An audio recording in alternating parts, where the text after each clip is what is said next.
My father told me to delete his phone number. That was 2 weeks before Thanksgiving, and my crime was refusing to swap houses with my sister for a year. She has 3 kids, my mother said, her voice carrying that familiar tone, like that was the only explanation anyone could ever need. It's only fair. When I said no, my father's response was immediate. Fine. Don't come for Thanksgiving. In fact, lose our number. What he didn't know, what none of them knew, was that 5 years earlier, when they were about to lose the house he claimed he built with his own 2 hands, I was the one who bought it at a foreclosure auction. I've been letting them live there for $1 a year, and I still have the deed. I'm Bianca Hartwell, 34 years old, and this is the story of how I stopped protecting people who refused to see me. If you're watching this, please subscribe and let me know where you are watching from. To understand what happened at Thanksgiving, you need to understand where I stood in my family's hierarchy. Or rather, where I didn't stand. I'm a real estate investment analyst at Meridian Capital Partners in Hartford.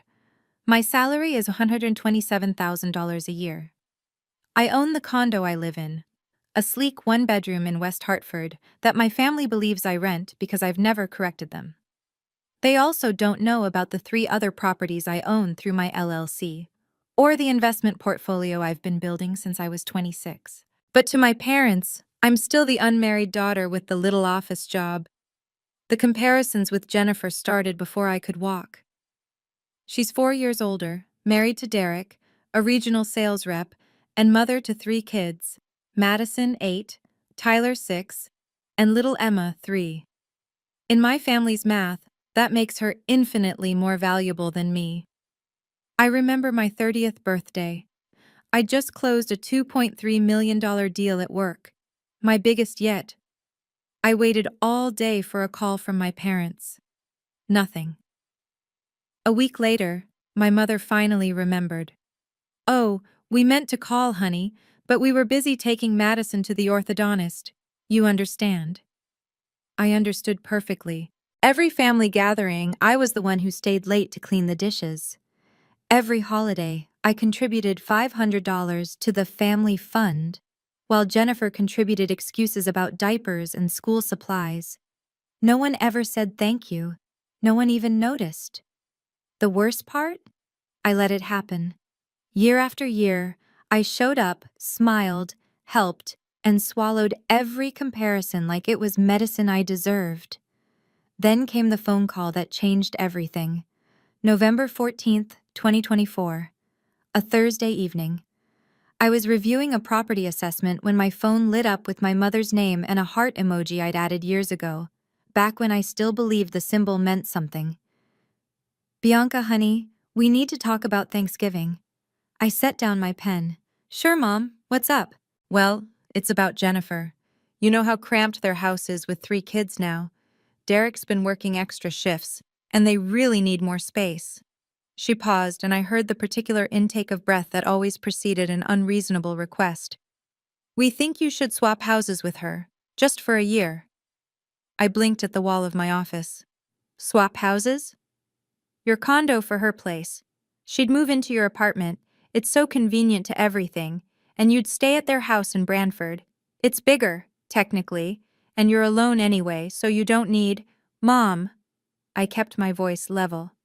My condo is 15 minutes from my office. Jennifer's house is over an hour away. So you'd have a longer commute. People do it all the time. I heard my father's voice in the background, then the click of speakerphone. Bianca. His voice was flat. Stop being difficult.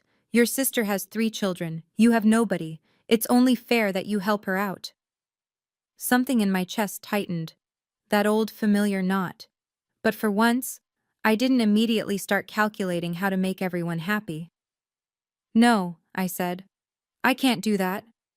My home is my home. The silence lasted exactly 4 seconds. I counted. Excuse me? My father's voice dropped to that register I'd spent my childhood avoiding. Did you just say no to your own family? I said I can't swap houses. That's not a reasonable— Unbelievable. He cut me off. We raised you and this is what we get? Selfishness? I gripped the phone tighter, but before I could respond, the call took a turn I never expected. The silence on the line stretched like a held breath. Then my father spoke, and his words landed like stones. Fine. Don't come for Thanksgiving. His voice was cold, measured, the tone he used when he'd made up his mind and considered the matter closed. In fact, Bianca, lose our number. I didn't raise a daughter to be this selfish. I heard my mother's faint protest in the background. Richard, maybe we should. No, Diane. She made her choice. The line went dead. I sat there for 10 minutes, phone still pressed to my ear, listening to nothing. My hand was shaking, though I didn't realize it until I finally set the device down and watched my fingers tremble against the desk. This wasn't the first time I'd been threatened with exile. When I chose to attend UConn instead of the local community college Jennifer had gone to, my father hadn't spoken to me for 3 weeks. When I moved to Hartford instead of staying in Westbrook, my mother called it abandoning the family.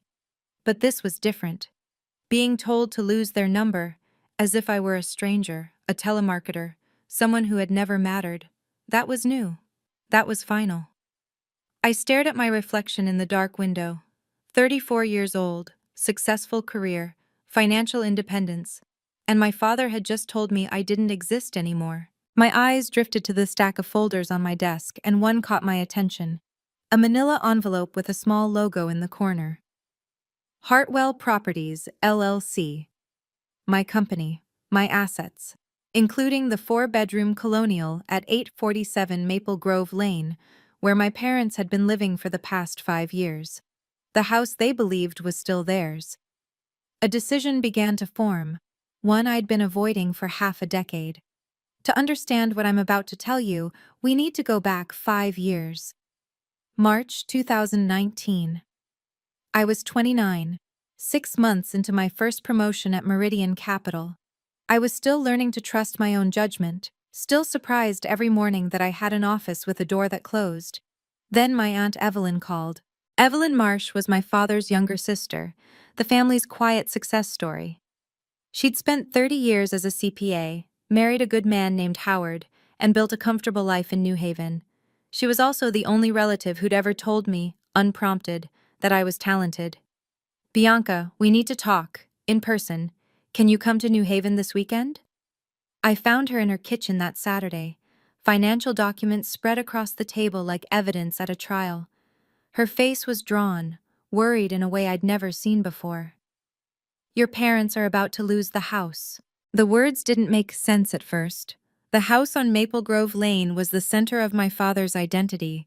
He'd told the story 1,000 times, how he'd poured the foundation himself, how he'd spent weekends framing the walls, how every nail in that house knew his name. That's impossible, I said. Dad would never. Your father lost his job in 2017. He didn't tell anyone except your mother. Evelyn slid a document across the table. They've missed 18 months of mortgage payments. The bank sent a foreclosure notice last month. I stared at the First National Bank of Connecticut letterhead. The numbers blurred. $312,000 outstanding. Auction scheduled for March 15th. Why didn't they ask for help? Evelyn's smile was sad. You know your father. His pride would rather let him drown than admit he's in the water. What about Jennifer? Does she know? No one knows. Richard made Diane promise. She reached across the table and took my hand. But I know you, Bianca. I know you have savings, and I know you're the only one in this family who could actually do something. I looked at the foreclosure notice again, March 15th, 10 days away. They'd never accept help from me, I said. Dad would rather lose the house than admit I saved him. Evelyn nodded slowly. Which is why they don't need to know. And that's when the plan began to take shape. 2 days later, I sat across from Marcus Coleman in his Hartford law office, signing papers that would change everything. Marcus was 41, a real estate attorney I'd worked with on 3 investment deals. He had a reputation for discretion and a poker face that could outlast a glacier.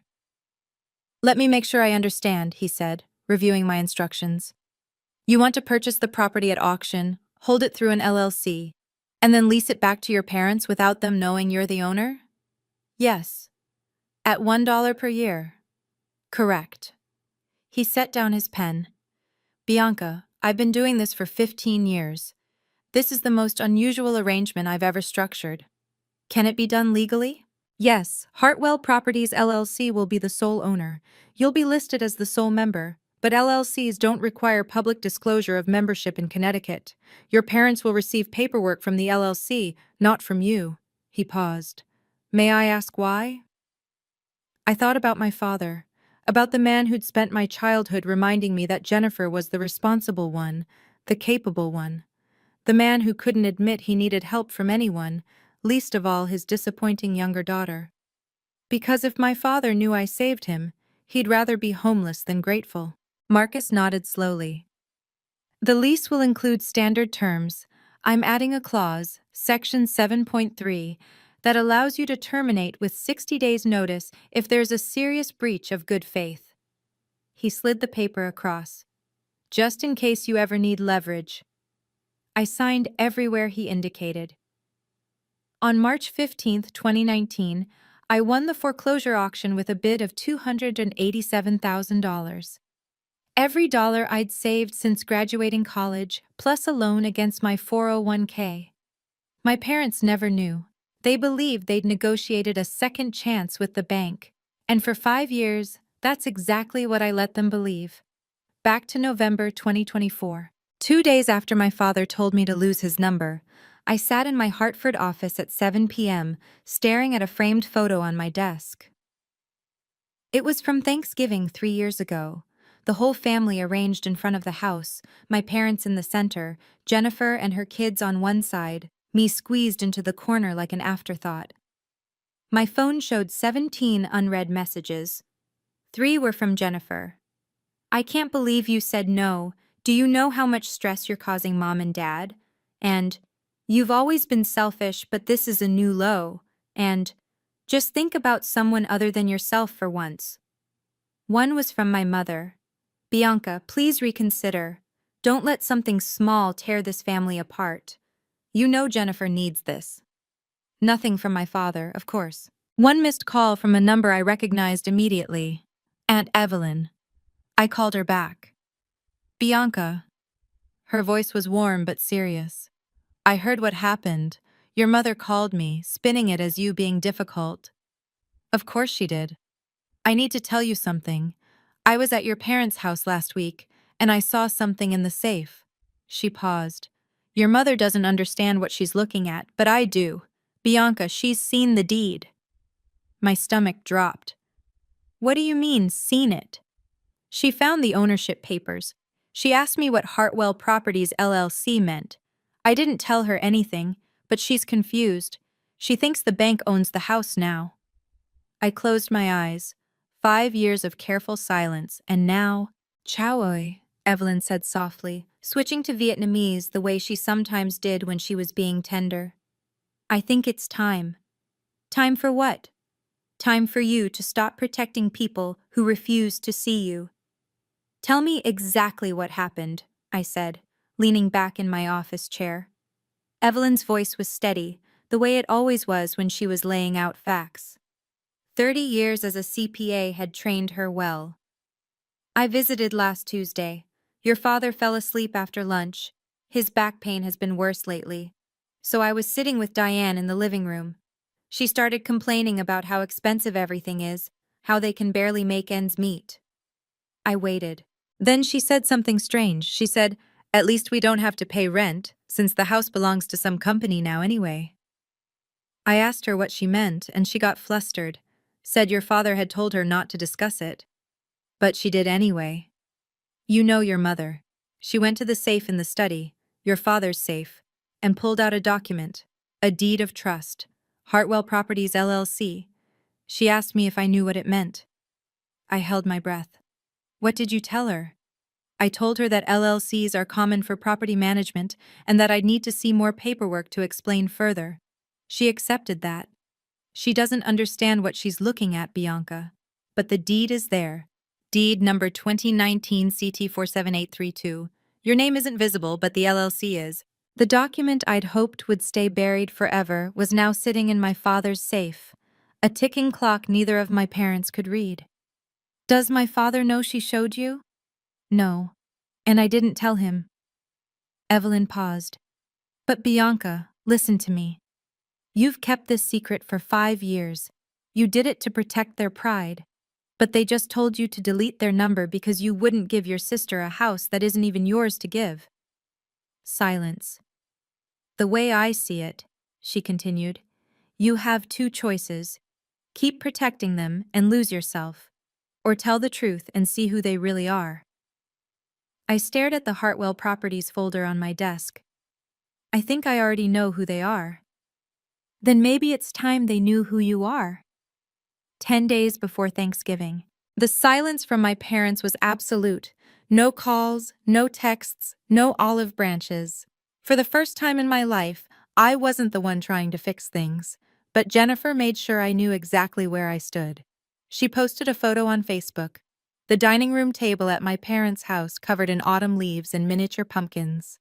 Getting ready for our biggest Thanksgiving ever. Family is everything. 23 comments, 47 likes. I scrolled through every one. Cousin Rachel. Can't wait to see everyone. Aunt Martha. The decorations look beautiful. Uncle Tom. Save me the drumstick. I wasn't tagged, I wasn't mentioned. In the comments when someone asked, is Bianca coming this year? My mother had replied, she's busy with work. You know how she is. The lie slid in so smoothly that no one questioned it. Over the next week, 4 relatives reached out to me privately. Cousin Sarah. Hey, is everything okay? Mom said you might not be at Thanksgiving. Aunt Martha. Bianca dear, hope you can make it. Would love to catch up. I didn't respond to any of them. What would I say? That my father had disowned me over a house swap? That my family had written me out of their holiday without a second thought? At night, after work, I'd open the Hartwell Properties file and read through the documents again. The deed, the foreclosure auction confirmation, the lease agreement with my signature, and there, in an old email exchange with Marcus, a sentence I'd almost forgotten. The lease can be terminated early. You retain full legal ownership and all associated rights. I'd signed that clause 5 years ago as a safety net. I never thought I'd need it. Now I wasn't so sure. 1 week before Thanksgiving. Monday morning, 8:47 a.m. I was at my desk, coffee growing cold, when an email notification appeared. Jennifer Hartwell Morrison had forwarded me a message from our mother. Subject line, Thanksgiving seating. The original email, from Diane to Jennifer. Don't worry about setting a place for Bianca. She's made her choice. We'll have exactly 24 seats, perfect for everyone who actually wants to be here. Jennifer's edition, forwarded directly to me. Just so you know what you're missing, hope it was worth it. I read it 3 times. 24 seats. I'd been erased from the count. Not just uninvited. I'd been architecturally removed, like a wall no one needed anymore. Something shifted in my chest. Not the familiar ache of rejection, but something colder, clearer. I picked up my phone and called Marcus Coleman. Bianca? His voice was professionally neutral. Everything okay with the properties? I need you to prepare some documents for me. The full ownership file for 847 Maple Grove Lane, certified copies of the deed, the original foreclosure auction confirmation, and the current lease agreement. A pause. All of them? All of them. And Marcus, I'm going to need them by Wednesday. May I ask what's happening? I looked at the email still glowing on my screen. 24 seats. I'm going home for Thanksgiving. The silence on his end lasted 3 full seconds. You understand, he said carefully, that if you present these documents, there's no going back. Your parents will know everything. I understand. And you're certain this is what you want?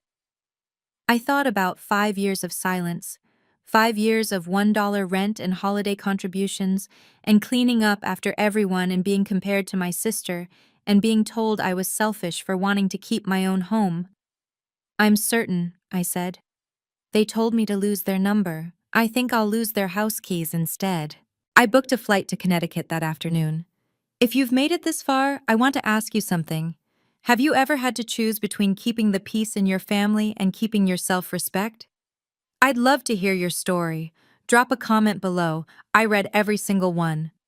And if you want to know what happened when I walked into that Thanksgiving dinner, subscribe and hit the notification bell so you don't miss the rest. Trust me, you're going to want to see their faces. Marcus Coleman's office was on the 7th floor of a glass building in downtown Hartford, the kind of place where everything was polished and nothing was accidental. I arrived Tuesday afternoon, 3 days before Thanksgiving. He was waiting with a navy blue folder thick with documents. Everything's here, he said, spreading the contents across his desk. Certified copy of Deed of Trust number 2019 CT 47832, naming Hartwell Properties LLC as sole owner. You're listed as the sole member. He tapped the next document. Foreclosure auction confirmation from First National Bank of Connecticut, dated March 15, 2019. Winning bid, $287,000, paid in full. I studied the bank's letterhead, the official stamps, the proof of a transaction that had saved my parents and cost me everything I'd worked for. And this, Marcus continued, is the lease agreement. 5-year term, automatic renewal, $1 per year. He paused on a highlighted section. Section 7.3, which we discussed at signing, the termination clause. I read the language again. Owner may terminate this agreement with 60 days written notice upon any serious breach of conduct or good faith by the tenant. Legally, Marcus said, you have every right to be there. You have every right to present this information. And you have every right to modify or terminate the lease at any time. I'm not planning to evict them. He nodded slowly. Then what are you planning? I gathered the documents and slid them into the folder. They think the house is theirs. They think I'm the family disappointment. They think they can tell me to disappear because I won't trade my home for my sister's convenience. I stood up. I'm going to show them who actually holds the deed. Marcus handed me one more document, a blank termination notice. Just in case, he said. I took it without signing. Wednesday evening, I drove from Hartford to New Haven. Evelyn's house was a modest Cape Cod on a quiet street lined with bare maple trees. She'd lived there for 32 years, first with Uncle Howard, and now alone since his passing in 2021. The porch light was already on when I pulled into the driveway. You came, she said, pulling me into a hug at the door. You knew I would. We sat in her living room, the same room where she'd first shown me my father's foreclosure notice 5 years ago. The tea she made was too strong, exactly the way she'd always made it. I'll be there tomorrow, Evelyn said. Richard doesn't know I'm coming. I didn't RSVP. He won't be happy to see you. He hasn't been happy to see me since 1987, when Howard's business made more money than his. She shrugged, the gesture carrying decades of family history. Your father has always measured himself against everyone else. It's exhausting, but it's who he is. I wrapped my hands around the warm mug.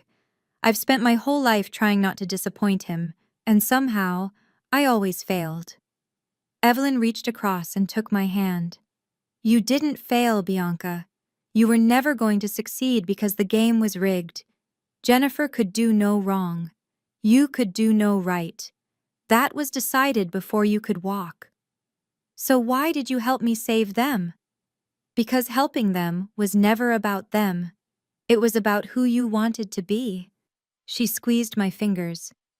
And tomorrow, it's about who you are now. We ate dinner together. Roasted chicken, green beans, the comfort food of my childhood visits. For the first time in weeks, my shoulders didn't feel like they were carrying stones. Tomorrow, everything would change. Thanksgiving Eve. I checked into a hotel 15 minutes from Maple Grove Lane. The room was generic, beige walls, stiff white sheets, a window overlooking the parking lot. I'd stayed in 100 rooms like it during work trips, but this one felt different. This one was the waiting room before the verdict.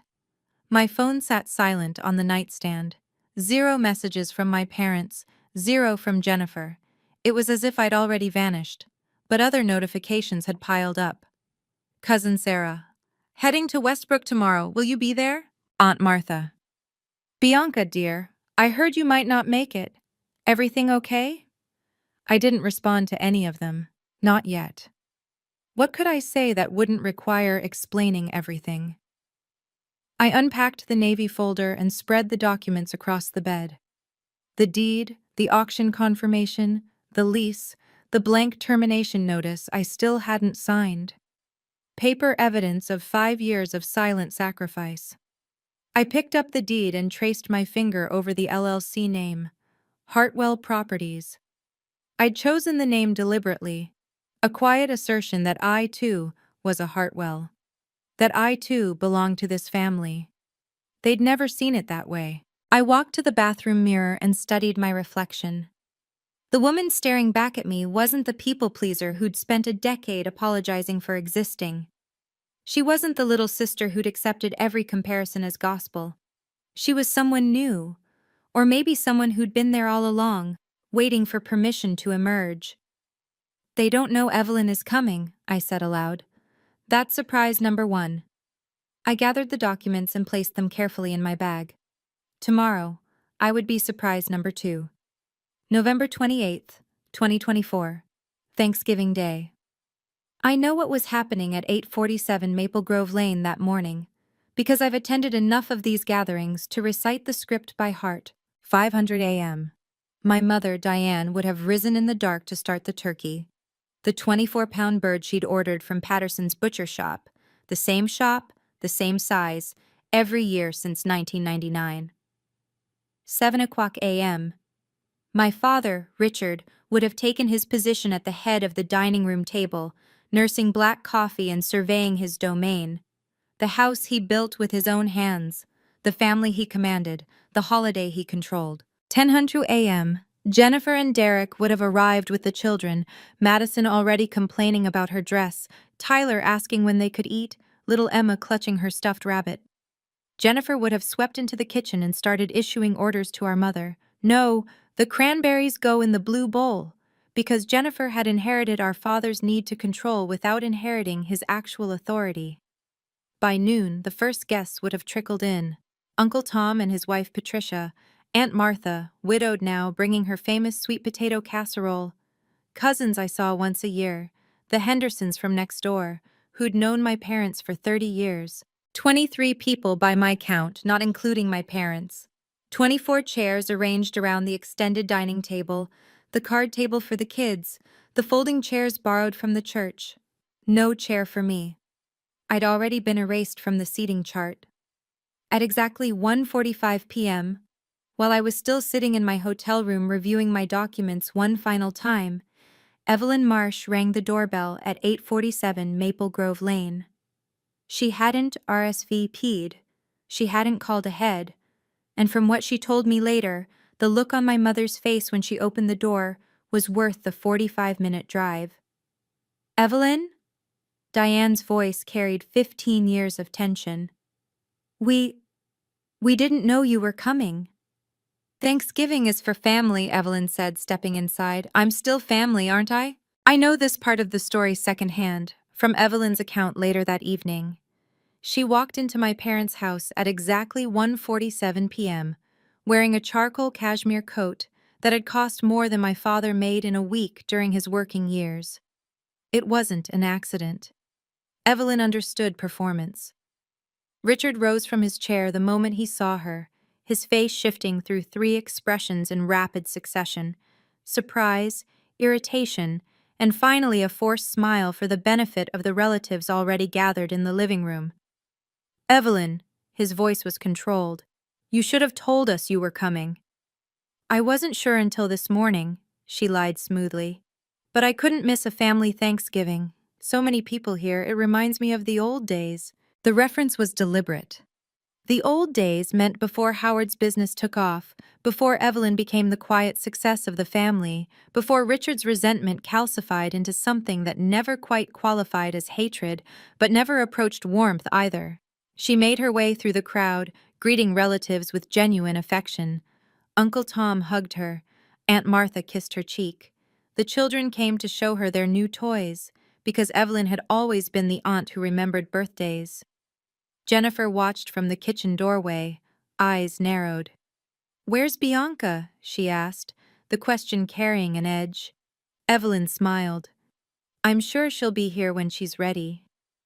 Jennifer's expression flickered, confusion, suspicion, and something that might have been worry. "She's not coming. Dad told her not to." Evelyn settled into a chair near the window, accepting a glass of sparkling cider from a cousin. "I wouldn't be so certain, Jennifer. Your sister has a way of surprising people." She glanced toward the empty chair near the corner of the table, the one extra spot no one had bothered to remove, and smiled to herself. 2:05 p.m. I stood on the front porch of 847 Maple Grove Lane. The house looked the same as it had my entire life: the brick facade, the black shutters, the brass knocker my father had installed himself in 1996. Through the window, I could see the warm glow of the gathering inside, the shadows of 23 people moving, laughing, living.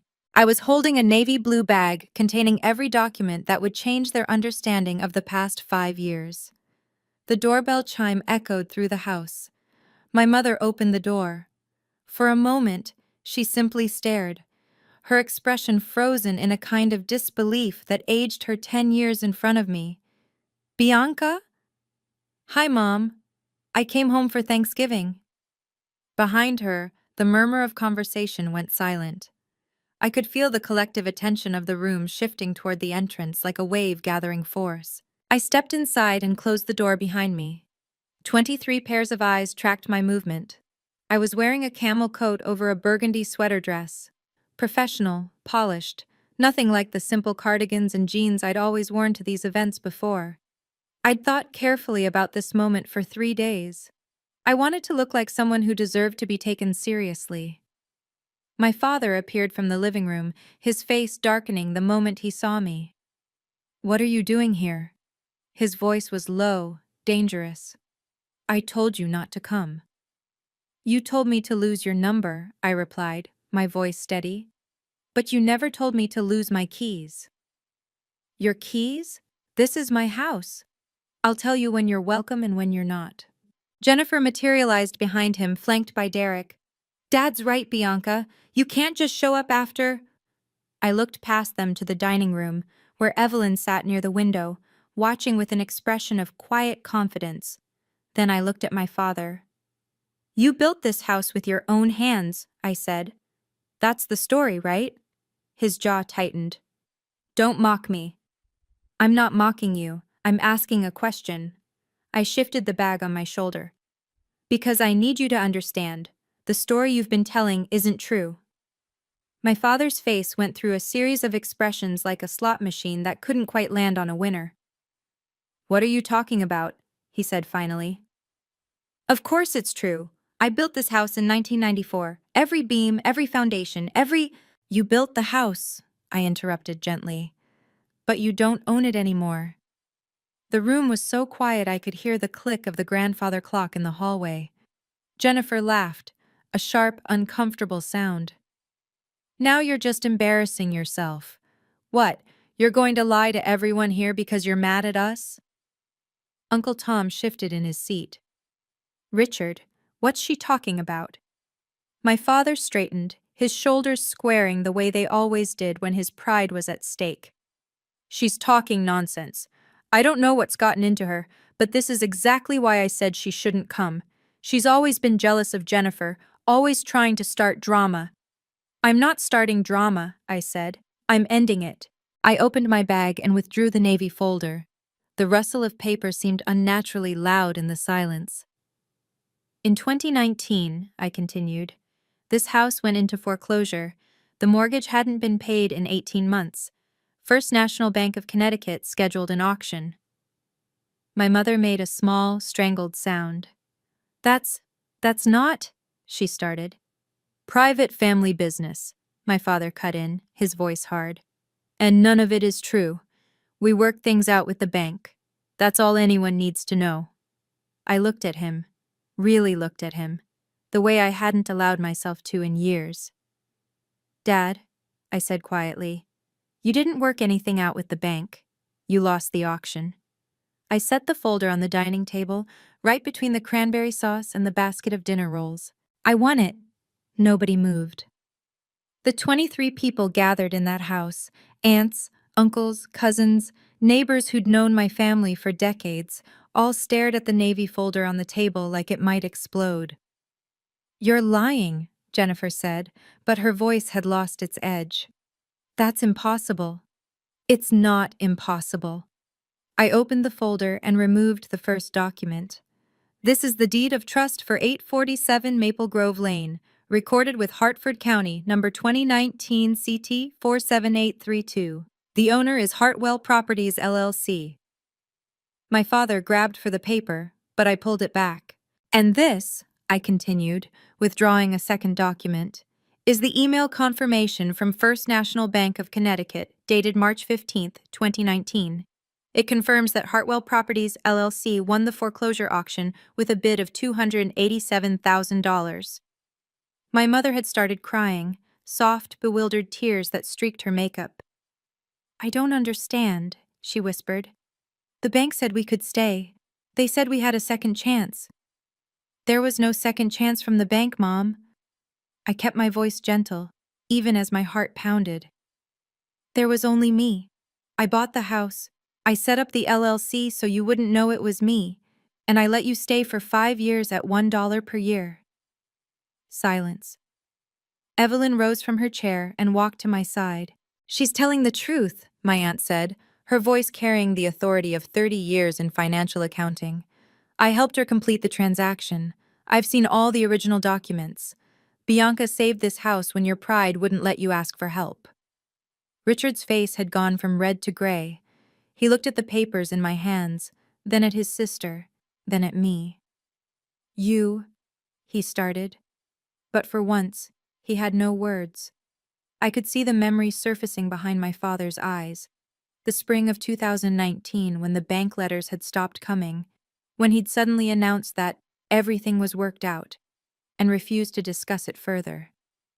Let me tell you what really happened, I said, my voice calm but carrying. March 15th, 2019. The foreclosure auction was held in a conference room at the Hartford County Administrative Building. Gray walls, fluorescent lights, 7 bidders, and a court officer reading the terms. I was the youngest person in the room by 20 years. I'd worn my best suit, the one I'd bought for my first job interview at Meridian Capital. My hands were shaking, but I kept them clasped together so no one would notice. The opening bid was $180,000, I continued, looking at my father. There were 3 other serious bidders: a real estate investor from New Haven, a house flipping company, and me. The bidding had gone quickly. $200,000, $220,000, $250,000. Each time I raised my paddle, I felt another year of savings disappear. When it hit $280,000, the investor dropped out.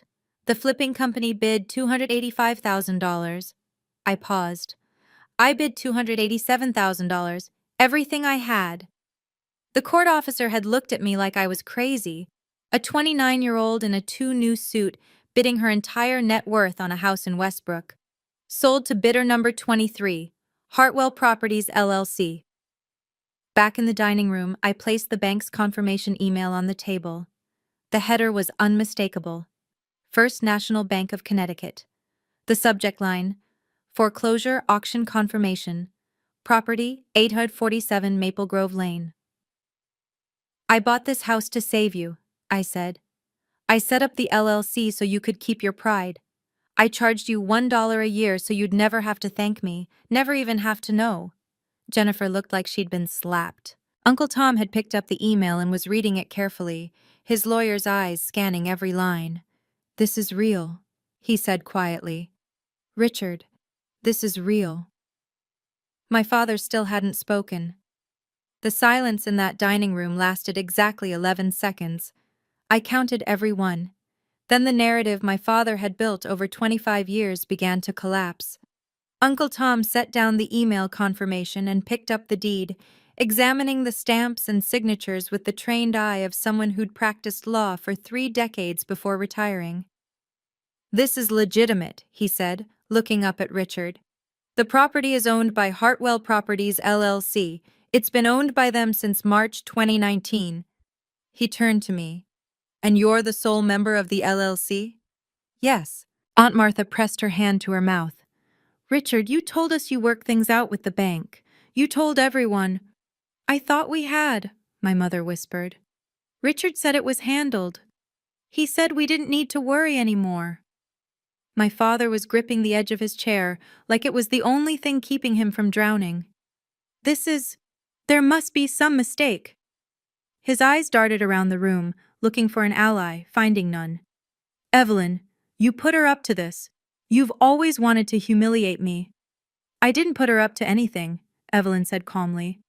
"I told her about the foreclosure because I thought she deserved to know. What she did with that information was her choice."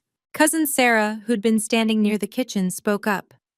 "Wait, so Bianca's been paying for this house the whole time? And you didn't know?" "Nobody knew," I said. That was the point. Jennifer's voice cut through the murmurs. "Then why tell us now? Why humiliate everyone like this?" I turned to look at my sister, really look at her. "Because 2 weeks ago, Dad told me to lose his number, because I wouldn't give you a house that was never mine to give." I held her gaze. And I realized, I've been protecting people who don't even see me. Evelyn stepped forward, her CPA voice cutting through the room's confusion with the precision of a scalpel. "Let me make something absolutely clear," she said. "I've seen every document related to this transaction. I witnessed the formation of the LLC. I was present when Bianca signed the paperwork at Marcus Coleman's office. He's a real estate attorney in Hartford if anyone wants to verify." She looked directly at her brother. "Richard, in March 2019, you were $312,000 in debt. You hadn't made a mortgage payment in 18 months. The bank had sent 3 final notices, and you ignored all of them." She let that land. "Bianca used $287,000, every dollar she'd saved in 7 years of working, to buy this house at auction. She could have let it go to strangers. She could have let you lose everything. Instead, she saved you." My mother was sobbing now, her shoulders shaking. "And in return," Evelyn continued, her voice harder, "she got to hear you call her selfish. She got excluded from family photos. She got compared to Jennifer at every opportunity. And 2 weeks ago, you told her to delete your number because she wouldn't hand over her own home to accommodate your favorite daughter." The word hung in the air. Favorite. Jennifer flinched. "That's not—" she started. "Yes, it is," Evelyn said. "And everyone in this room knows it. The only difference is that today, you can't pretend otherwise." Richard finally looked up. His face had aged 10 years in the last 10 minutes. "I didn't know," he said. His voice cracked. "I didn't know it was her." "Would it have mattered?" I asked quietly. He didn't answer. But in that moment, watching my father struggle to find words that wouldn't come, I realized I already knew the answer. It shouldn't have taken ownership papers to make me visible. My father sat in the chair at the head of the table, the position he'd held for 25 years of family gatherings. But he no longer looked like the patriarch of anything. The other guests had begun talking among themselves in hushed tones, the way people do at funerals when they're not sure what to say to the bereaved. Some of them kept glancing at the documents still spread across the table. Others avoided looking at anyone at all. Richard stared at his hands. "I thought," he started, "I thought the bank had given us a break. They sent a letter saying the situation was resolved. I didn't question it." "That letter came from the LLC," I said. "Marcus Coleman drafted it. We wanted you to believe it was the bank so you wouldn't investigate further. So you lied to me.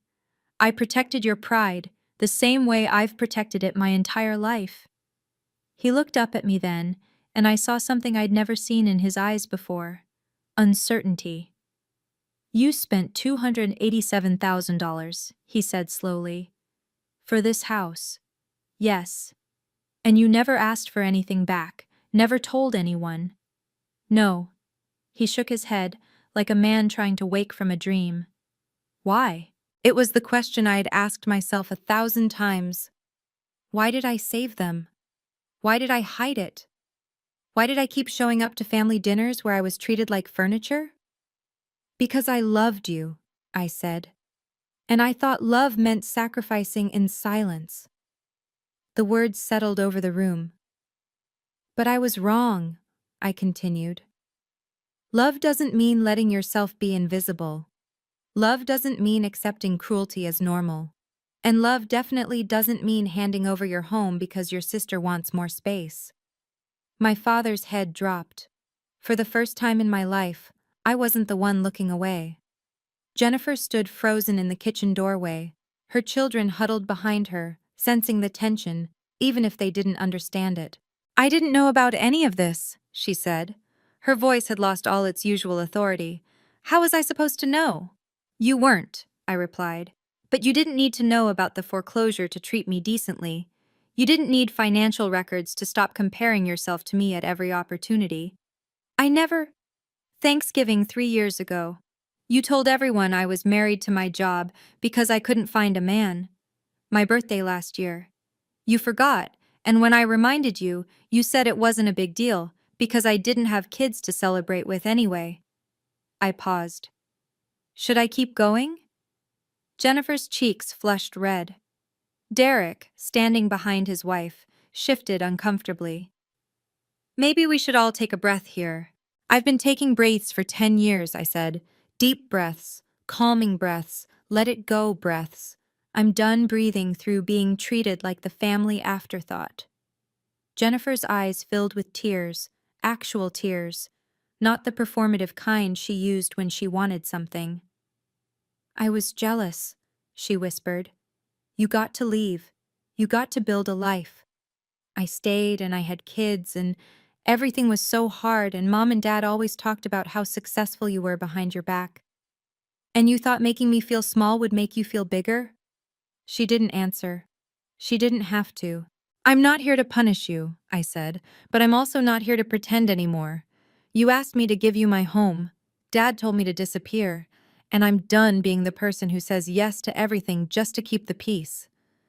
For the first time, my sister had nothing to say. I gathered the documents and returned them to the Navy folder. The dining room was still, 23 people watching, waiting to see what would happen next. The turkey was getting cold. The cranberry sauce was slowly forming a skin. Thanksgiving. Interrupted. I didn't come here to evict anyone, I said, addressing the room. Mom and Dad can continue living in this house. My father's head snapped up. But things are going to change. I removed one final document from my bag, a lease agreement I'd asked Marcus to prepare. This is a new rental contract, $1,200 per month. That's half the market rate for a house this size in Westbrook. I set it on the table. You have 30 days to decide. Sign the new lease and stay at a fair price, or we can discuss other arrangements. My mother reached for the paper with trembling hands. I'm not asking for gratitude, I continued. I'm asking for respect. If you want to have a relationship with me, if you want me at holidays, if you want to know what's happening in my life, then you'll treat me like I matter. Not like the backup daughter, not like the family ATM, like a person. No one spoke. I slung my bag over my shoulder and turned toward the door. If you want to talk, really talk, like adults, I'll be staying at Evelyn's through the weekend. You know how to reach me. Evelyn rose and walked to my side. At the door, I paused and looked back at my father. He was still sitting in his chair, staring at the lease agreement like it was written in a language he didn't understand. I love you, I said. But love isn't the same as accepting abuse. Not anymore. And I walked out into the November cold. Evelyn drove. I couldn't trust my hands not to shake. For the first 15 minutes, neither of us spoke. The Connecticut suburbs scrolled past, bare trees, brown lawns, houses with Thanksgiving decorations still cheerful in their windows. Normal families having normal holidays. I wondered how many of those normal families had secrets like ours. "How do you feel?" Evelyn finally asked. I stared at the dashboard. I thought I'd feel victorious. Like in the movies, when the underdog finally gets their moment, and the music swells and everyone realizes they were wrong. And instead, I feel tired. The word came out heavy. Just really, really tired. Evelyn nodded. That is what setting boundaries feels like at first. It's not euphoria, it's exhaustion. You've been carrying all that weight for so long that putting it down feels like collapsing. My phone buzzed in my pocket. I didn't check it.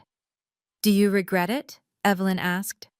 I thought about my father's face when he realized the house wasn't his, my mother's tears, Jennifer's shock, the way the whole room had looked at me like I'd transformed into someone they'd never seen before. "No," I said finally. "I regret that it had to happen this way, but I don't regret telling the truth." We turned onto Evelyn's street. The porch light was on, the way it always was. "What happens now?" I asked. "Now you rest. Tomorrow you'll have decisions to make, calls to return or not return, olive branches to accept or decline." She pulled into the driveway and turned off the engine. "But tonight, you just breathe. You did something incredibly hard. You get to be exhausted." My phone buzzed again. This time I pulled it out and glanced at the screen. One message from Marcus. "How did it go?" One message from Jennifer. "We need to talk." By 9 p.m., my phone had become a battlefield. I sat on Evelyn's guest bed, scrolling through the aftermath. Uncle Tom. "Bianca, I had no idea about any of this. Your father kept everything close to his chest, as always. If you need anything, legal advice, someone to talk to, I'm here." Aunt Martha. "Sweetheart, you were so brave today. I always knew there was more to you than your parents saw. Call me when you're ready." Cousin Sarah. "I'm shook. Literally shook. My mom told me what happened and I can't believe it. You're amazing and I'm so sorry you've been dealing with this alone." Cousin Rachel. "Did you really buy their house? This is insane. Also, I kind of want to buy you a drink." 4 out of 5 relatives who'd contacted me had sided with me, or at least expressed support. The fifth, a distant cousin I barely knew, had sent a vague, "praying for your family during this difficult time," that I decided not to analyze. From my parents? Nothing. Jennifer's message still sat unanswered. "We need to talk." I called Marcus instead. "I saw the documents," he said after I'd given him the summary. "Or rather, I know what's in them. You presented everything?" "Everything except the termination notice." "Good. Keep that as a last resort." He paused. "How are you holding up?" "I don't know yet. Ask me in a week." "Fair enough. If they want to negotiate the lease, have them contact my office. You don't need to handle the legal details yourself." After we hung up, I stared at Jennifer's message for a long time. We need to talk. Maybe we did, but not tonight. Tonight, I was going to sleep in a house where someone actually wanted me there. Friday morning, Black Friday, the day after. Jennifer called at 9 a.m. I let it ring 4 times before answering. "Can we meet?" Her voice was smaller than I'd ever heard it. "Just us. Somewhere neutral." An hour later, we sat across from each other in a coffee shop in downtown Westbrook, the kind of generic chain where no one from our family ever went. Jennifer looked like she hadn't slept. Her makeup was minimal, her hair pulled back in a hasty ponytail. Without her usual polish, she looked more like the sister I remembered from childhood, before the competition, before the comparisons. "I didn't know about the foreclosure," she said immediately. "I swear, Bianca, Dad never told anyone." "I know." "Then why—" She stopped, started again. "Why didn't you ever say anything? All these years you let us treat you like… Like what? She looked down at her untouched latte. Like you didn't matter. The words hung between us. Because I was afraid, I said finally. Afraid that if I stood up for myself, I'd lose the only family I had. Even if that family made me feel invisible. Jennifer's eyes were wet. I was jealous of you. You know that, right? You got out. You built a career. You didn't have 3 kids pulling at you every second. I resented you for having freedom I gave up. And so you punished me for it. Yes. She said it simply, without excuse. I did. We sat in silence for a long moment. I'm sorry, Jennifer said. I know that's not enough, but I'm sorry. I didn't tell her it was okay. It wasn't, not yet. But I didn't walk away either. Sorry is a start, I said. But it's just a start. What happens next is what actually matters. Sunday afternoon, 2 days after Thanksgiving. I was reading in Evelyn's living room when my phone rang. My mother's name on the screen. Bianca. Her voice was raw, like she'd been crying for 2 days straight. Your father wants to talk. Can you come to the phone? A shuffle. Then, Bianca. My father's voice. The man who'd told me to lose his number. Dad. Silence stretched for 10 seconds. I didn't feel it. I didn't know, he finally said. I didn't know it was you. All this time I thought the bank… I know what you thought. Another long pause. I was wrong. The words came out like they were being extracted with pliers. About the foreclosure, about how I treated you, about… He trailed off. About telling me to disappear? I heard him take a breath. Yes, that too. It wasn't quite an apology, but it was the closest my father had ever come to admitting fault in 62 years of living. Your mother and I talked about the new lease. We'll sign it, the $1,200 a month. He paused. If that's still an option. It's an option. And we want to see you when you're ready. If you're ready. I looked at Evelyn, who was watching from the kitchen doorway. She gave me a small nod. I'm not ready yet, I said. But I might be. Eventually. That's fair. His voice cracked slightly. Bianca, I spent my whole life being afraid of looking weak. I didn't know it was making me cruel. I didn't know what I was doing to you. Then maybe, I said quietly, it's time you learned. I hung up before he could respond, but for the first time in my life, the silence didn't feel like defeat. If you've made it this far, I want to ask you, have you ever been the family member who gave everything and got nothing back? The one who showed up, helped out, and was still somehow the villain? Tell me your story in the comments. I read every single one, and I promise, you're not alone. And if you want to know how my family changed after that Thanksgiving, whether my father actually kept his word, whether Jennifer became the sister I'd always wanted, hit subscribe and stay tuned. This story isn't over yet. December 14th, 2024. 2.5 weeks after Thanksgiving. Marcus Coleman's conference room was all glass and chrome, the kind of space that made everything feel official, permanent. My parents sat on one side of the table. Marcus and I sat on the other. The lease agreement lay between us, 3 copies printed on crisp white paper. My father looked older than he had at Thanksgiving.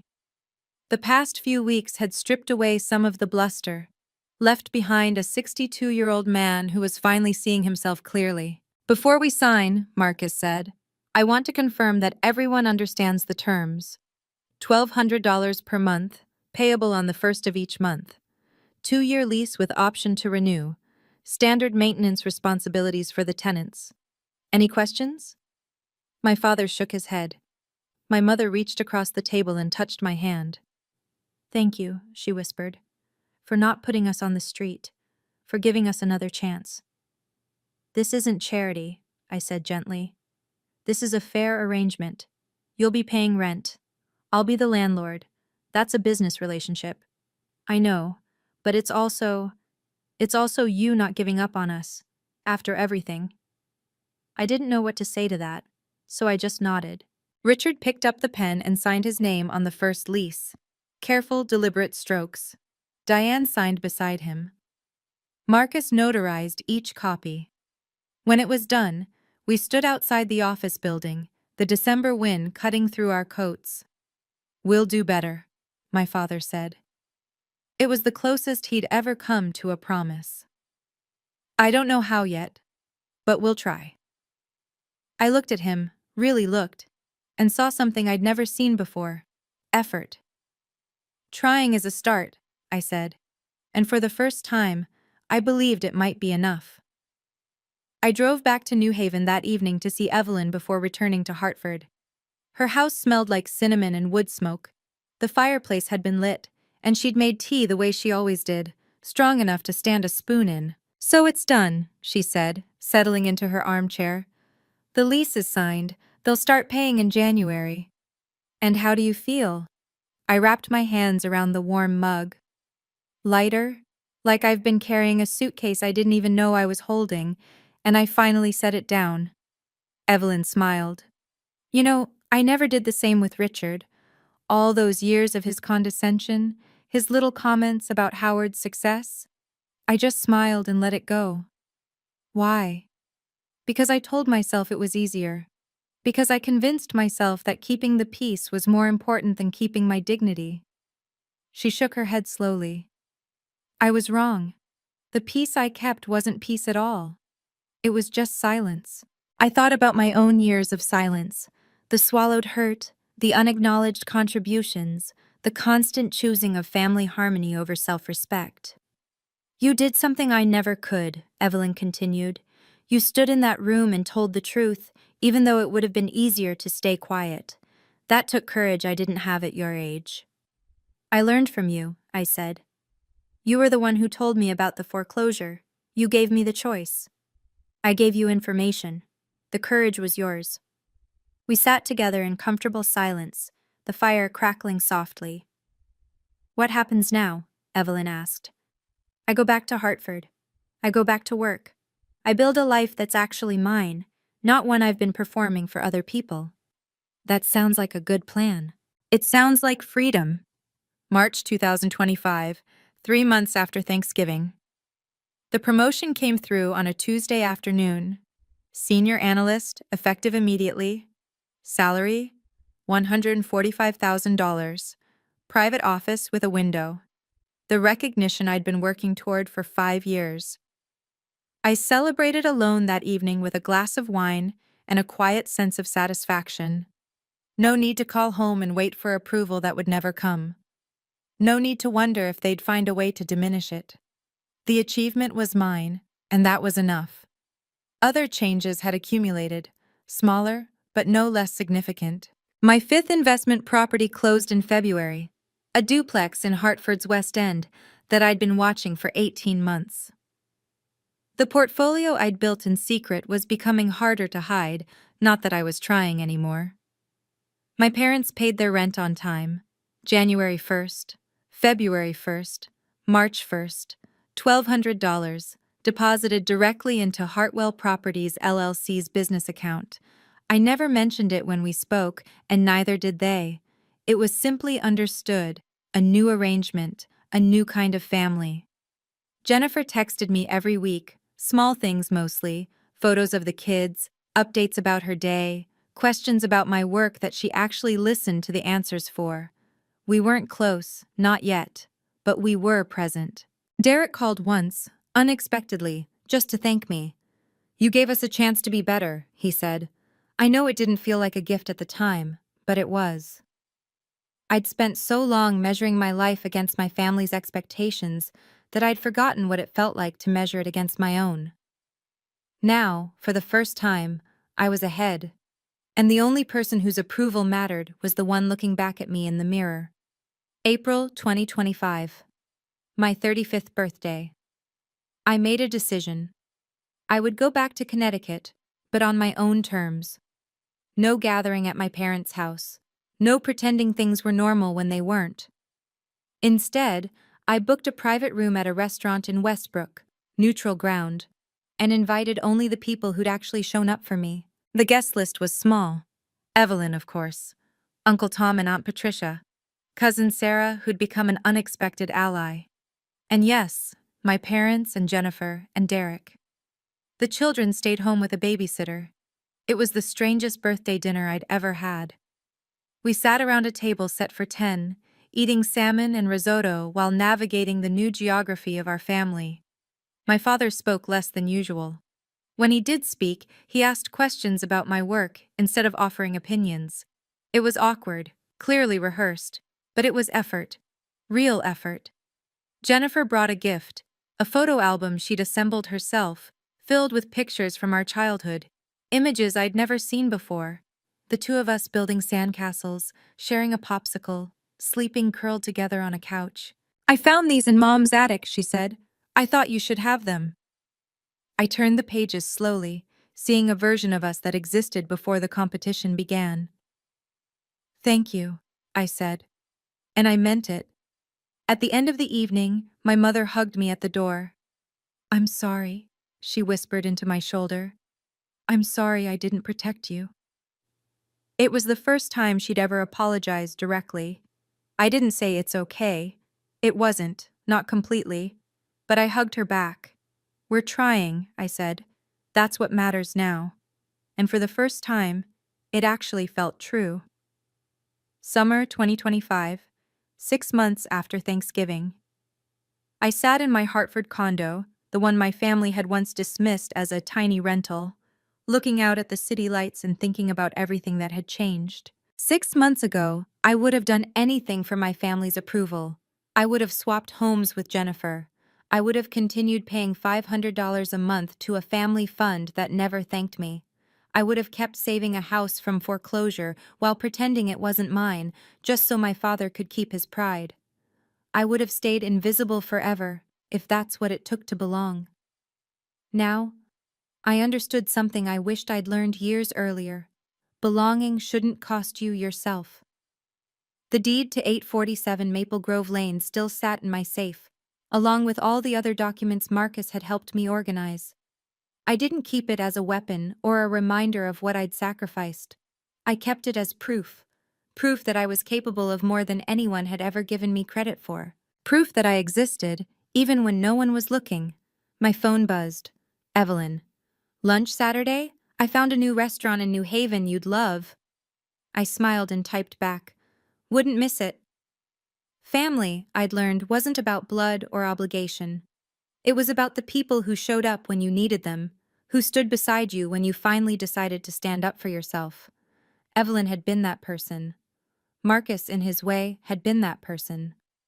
And slowly, tentatively, my parents and Jennifer were learning to become those people too.